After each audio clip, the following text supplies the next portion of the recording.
Dalam keadaan demikian, maka Nabi menghadapi satu realita.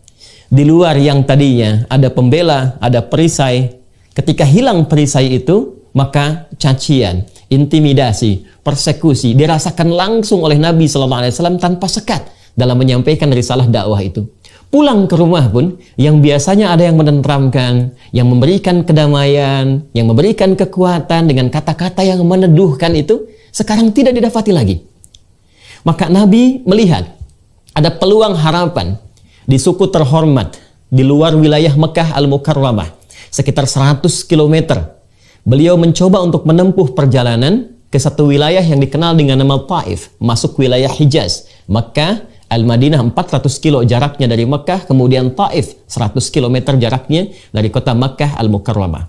Beliau berharap ada satu suku yang terhormat bernama Bani Thaqif, yang diharapkan bila di Mekah ditolak, maka penduduk Taif khususnya dari Bani Thaqif bisa menerima dakwah Rasulullah SAW, bisa menjadi penopang, pemberi kekuatan, pemberi perlindungan dari risalah dakwah yang tengah beliau jalankan.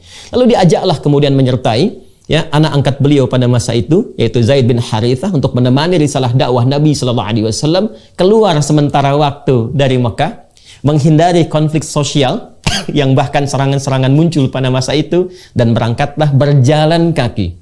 Kita garis bawahi, berjalan kaki 100 km ke wilayah Taif. Namun apa yang terjadi? Ternyata Masya Allah, ketika sampai di Taif, harapan yang membumbung tinggi itu, yang diharapkan dakwah bisa disambut dengan ketenangan, kenyamanan, penerimaan yang baik, tapi ternyata asa yang dihadirkan tidak sesuai dengan kenyataan yang dihadapi. Realita yang muncul.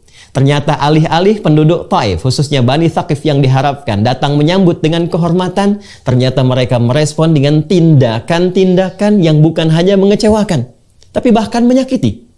Bila di Mekah Nabi mendapatkan perlakuan dari caci maki, lemparan kata-kata yang kotor, maka di Taif bahkan lemparan kata itu bukan hanya berubah menjadi makian, tapi juga lemparan sesungguhnya berupa bebatuan.